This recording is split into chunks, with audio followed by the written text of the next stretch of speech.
inmensurable.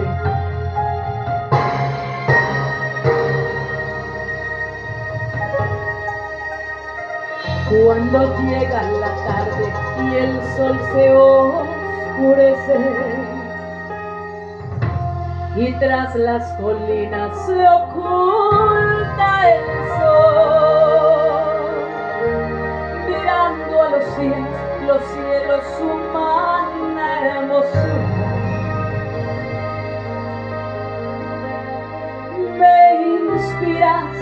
me inspiras, oh Dios,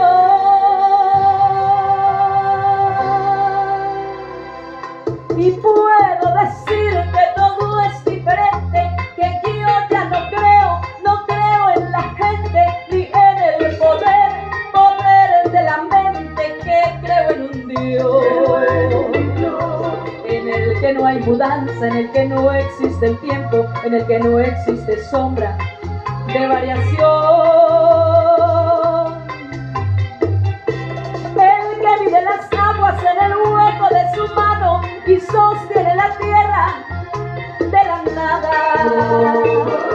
Que a él los planetas, todas las galaxias y el astro mayor le rinden reverencia. Que extiende los cielos como una cortina y pinta de colores toda la creación. Sustenta al justo, también al impío, porque él es el Padre de inmenso amor. Sustenta al justo, también al impío, porque él es el Padre de inmenso amor. Así es nuestro Dios.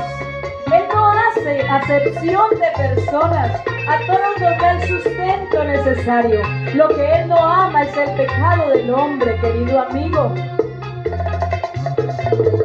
Caminando las calles de una gran ciudad, una gitana se me acerca y dijo: dame tu mano y lee tu suerte. Y verás que te depara tu destino.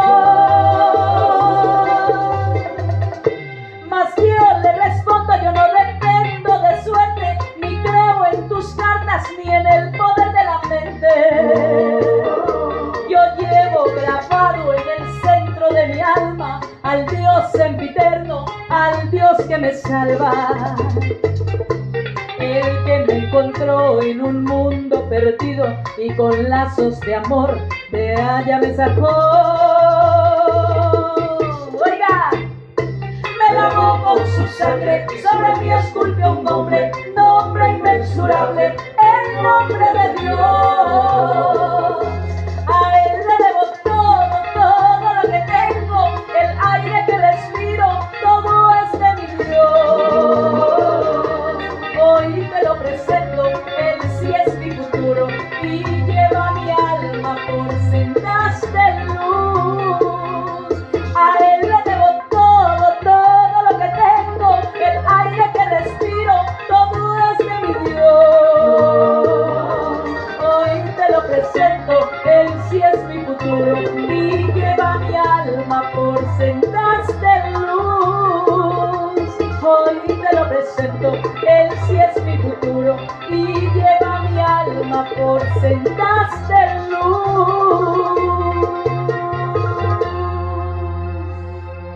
Aleluya. Él sí es nuestro futuro.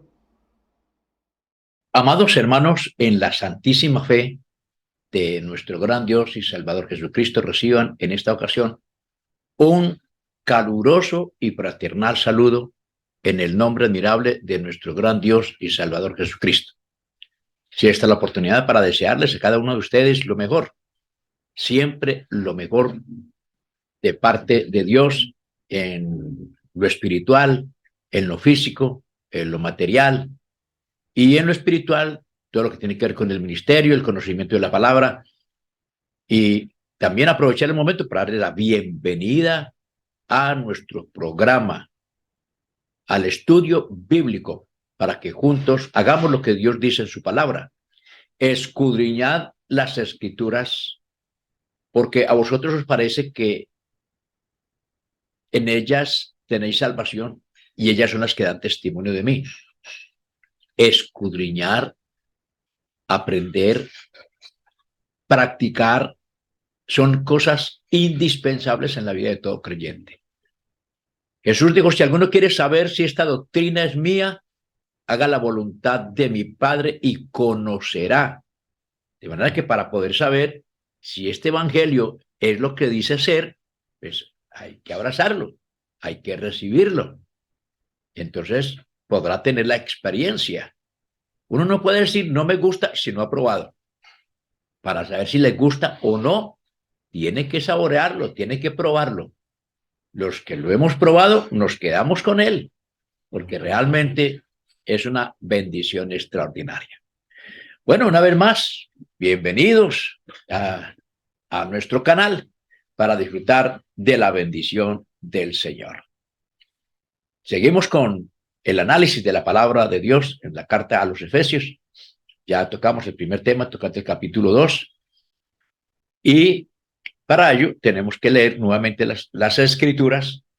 El pasaje anterior, en el capítulo 2, estábamos leyendo, y Él os dio vida a vosotros cuando estabais muertos en vuestros delitos y pecados. Y esa carta en ese momento se estaba dirigiendo a un grupo especial de judíos. Pero ahora viene la otra parte, que es la que quiero compartir con ustedes en este momento, y es esta palabra que comienza en el capítulo 2, verso 11, que es muy importante.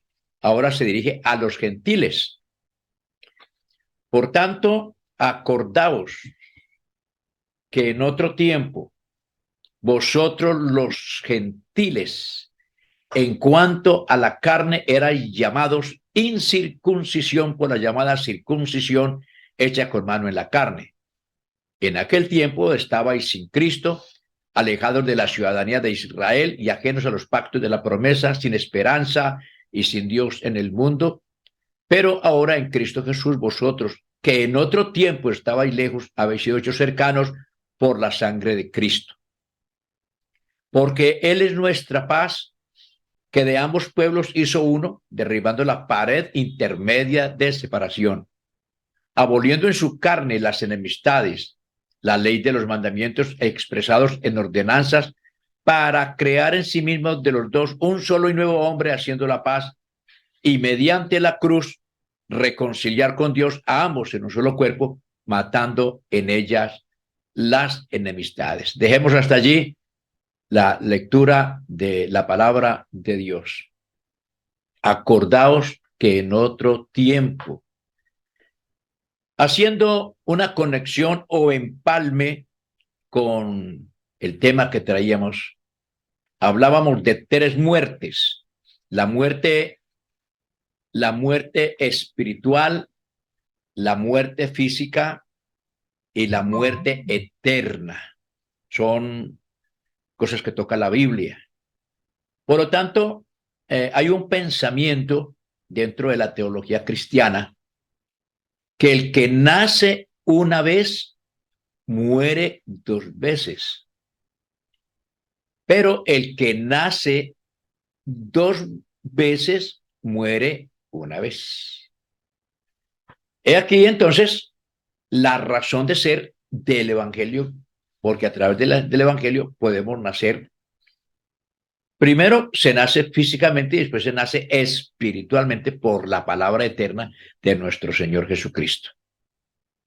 Entonces, en esa muerte espiritual, que es la primera fase, donde se participa de la naturaleza de Adán, la naturaleza pecaminosa, esa naturaleza caída, esa naturaleza siempre inclinada hacia lo malo, donde el hombre, aunque quiera ser muy bueno, lo será para sí mismo y para la sociedad, pero no para Dios. Él declara que todas nuestras obras son como trapos de inmundicia. Entonces, tenemos esa muerte que realmente nos separa de Dios, donde Dios no oye la oración de ningún pecador. La Biblia dice que claman las almas de los heridos de muerte en la ciudad, gimen los moribundos. y claman las almas de los heridos de muerte y Dios no atiende. ¿Por qué? Porque aunque Él ama al pecador, el pecado produce la separación entre Dios y el hombre. Para que Dios le escuche es necesario que se vuelva a Dios en un verdadero arrepentimiento y que haya una conversión provocada por la obra del Espíritu Santo en la persona y comience a andar en los caminos de Dios porque es convertido en un hijo de Dios.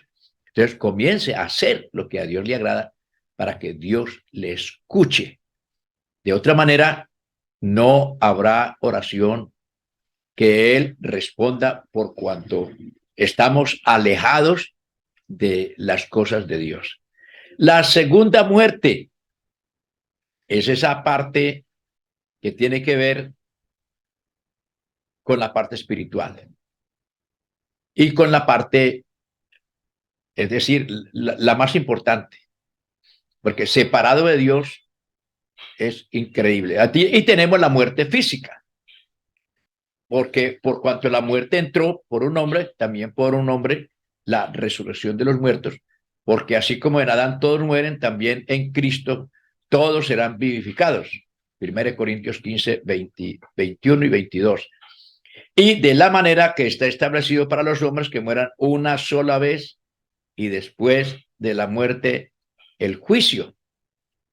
Esa es ya referencia a la muerte eterna. Seguimos hablando acerca de la muerte espiritual, que la primera es la muerte física. En esta parte es bueno que nos detengamos otro poquito, porque la separación de un hombre de Dios mientras vive y camina por la tierra, vive en completa soledad, es como cruzar un desierto. Y este es el estado natural de un hombre en la tierra sin Jesucristo. Al hombre se le ve pecando y muerto para Dios. Una persona puede andar por la vida sin Dios y sin Cristo, rechazando, rebelándose y maldiciendo a Dios. El hombre hace todas estas cosas porque está espiritualmente muerto para Dios. Hay algo muy bonito en relación con esto, porque todos estos muertos aquí en la tierra, que lo podemos ver como Isaías 14, el verso 11, donde habla de la caída de Satanás, dice que descendió al Seol tu soberbia. Camas serán gusanos y gusanos te cubrirán.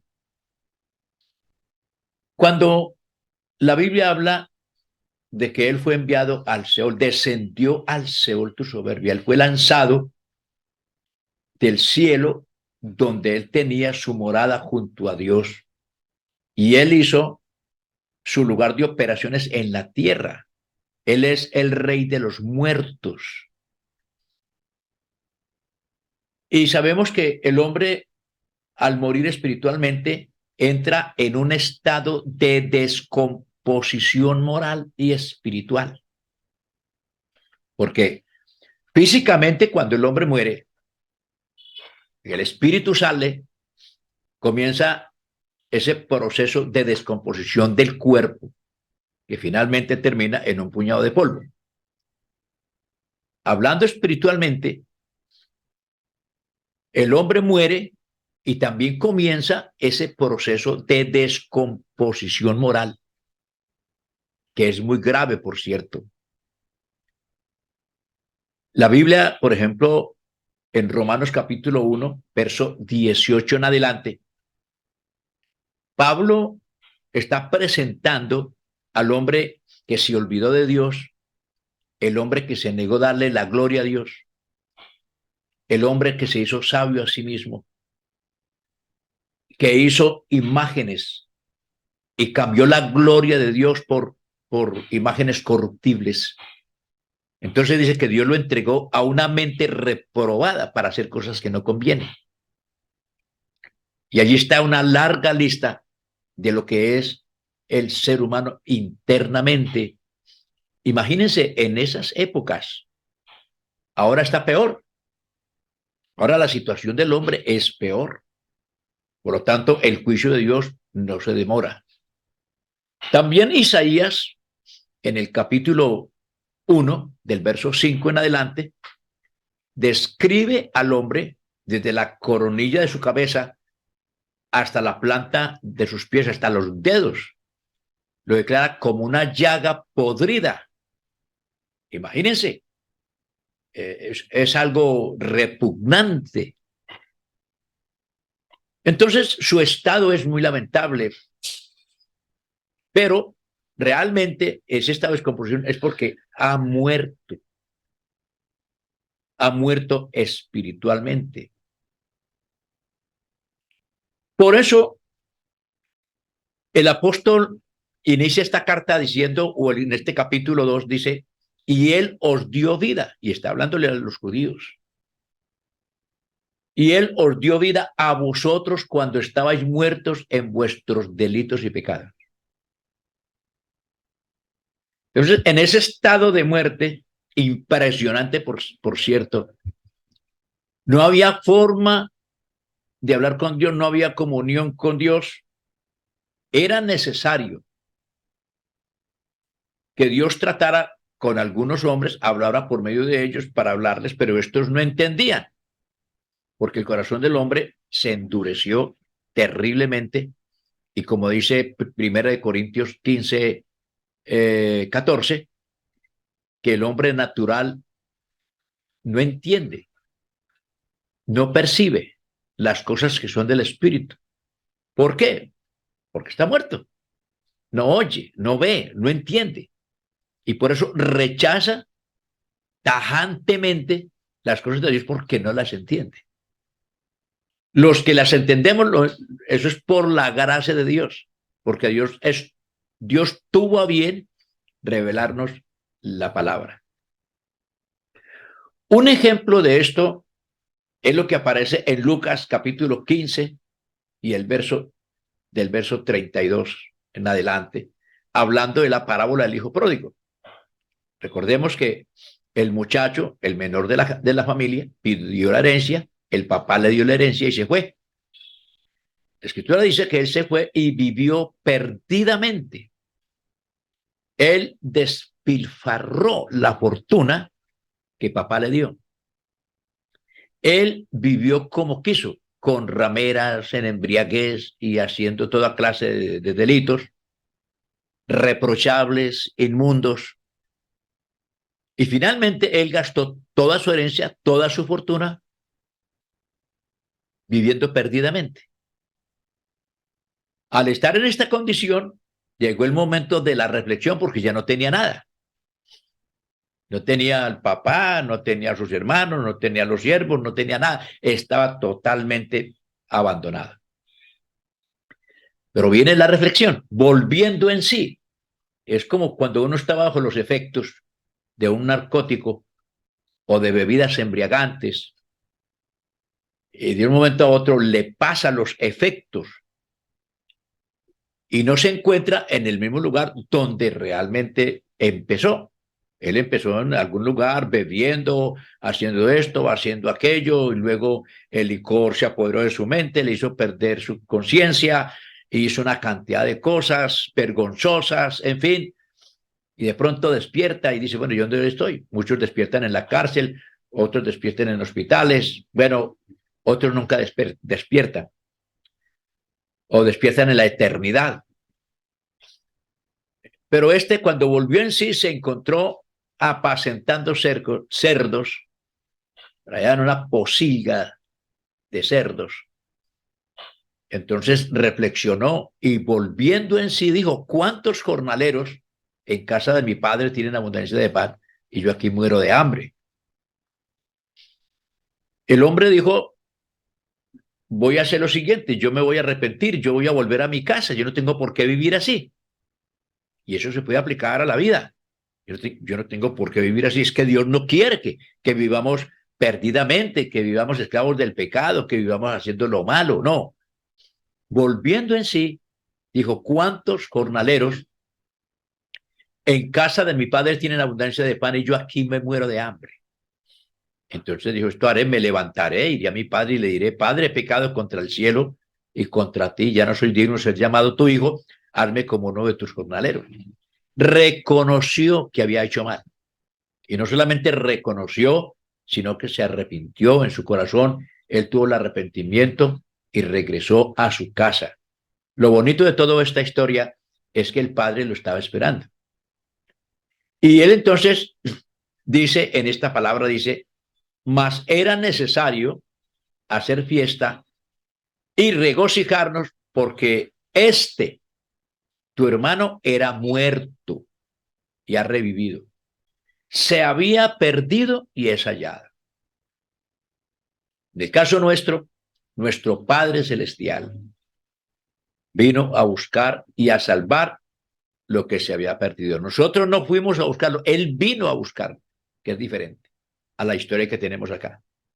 Pero de todas maneras, Dios ama al pecador.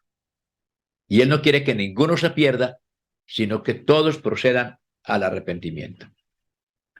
Hablando de la gente que está así en esas condiciones, entonces dice la Biblia, teniendo el entendimiento entenebrecido, ajenos a la vida de Dios, está muerto. Por la ignorancia que en ellos hay, por la dureza de su corazón, los cuales después que perdieron la sensibilidad, se entregaron a la lascivia para cometer con avidez toda clase de impurezas. Pierden la sensibilidad, pierden el afecto natural.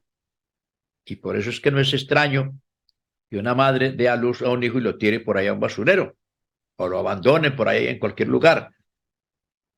O que el hombre que prometió fidelidad a su mujer termine matándola, o ella yéndose con otro. O que una familia entre hermanos de sangre se maten. O que el nieto mate a la abuela por quitarle cualquier peso. Ese problema de la falta de tolerancia en los medios, cuando uno está en la calle, cuando está de compras, o va en el bus, o va conduciendo, la gente está como prevenida, con el temperamento ya a flor de tierra para explotar. Esa falta de paz, esa falta de amor, todo eso, el mundo está en esas condiciones porque están demasiado mal en la presencia de Dios. Ese es el comportamiento del muerto, del que está sin Dios. Una persona que hace grandes obras religiosas, como volteando la página, pero hace grandes obras correctas, como amar a su manera al prójimo, como restaurarse a sí mismo, regenerarse a sí mismo, no tiene valor en la presencia de Dios. Por otra parte, una persona que hace grandes obras religiosas, pero hace las obras incorrectas, está muerto. Dice la Biblia, escribe al ángel de la iglesia en Sardis, el que tiene los 7 espíritus de Dios y las 7 estrellas, dice esto: yo conozco tus obras, que tienen nombre de que vives y estás muerto. Aparentemente está vivo, pero realmente está muerto. Gracias a Dios que el Señor abrió la esperanza de la vida. Y ese periodo que se vivió sin esperanza, del cual la Biblia está haciendo mención, comienza a desaparecer con la presencia de Dios manifestado en carne. Apreciado oyente, hermano y amigo, gracias a Dios por su don inefable. Gracias al Señor por su gran misericordia con que Él nos ha amado. Y la parte tercera, que es la muerte eterna, esta es la separación del hombre de la presencia de Dios para siempre. Esta es la segunda muerte, un estado eterno de estar muerto para Dios es la muerte espiritual, la separación de Dios que se prolonga más allá de la muerte del cuerpo. Se la llama la segunda muerte o muerte eterna. Pero lo que venimos analizando acerca de las tres muertes, la muerte espiritual en vida, la muerte física, porque la paga del pecado es la muerte, y luego la muerte eterna. La Biblia llama a esta final la segunda muerte dentro del proceso, que es la separación definitiva para siempre, eternamente, de la presencia de Dios. Ya no hay esperanza. Aunque quiera arrepentirse, ya no hay oportunidad, se acabó, se selló. Porque la única oportunidad que se tiene para vida es aquí. Mientras uno vive, tiene esperanza. Por eso, si usted en este momento me escucha, eso quiere decir que está vivo, entonces arrepiéntese, conviértase a Dios. Y si es un creyente, luche por su salvación, porque el que venciera hasta el fin, este será salvo. Muchos no perseveran, pero hay que perseverar en la fe que es en Cristo Jesús, el Señor nuestro.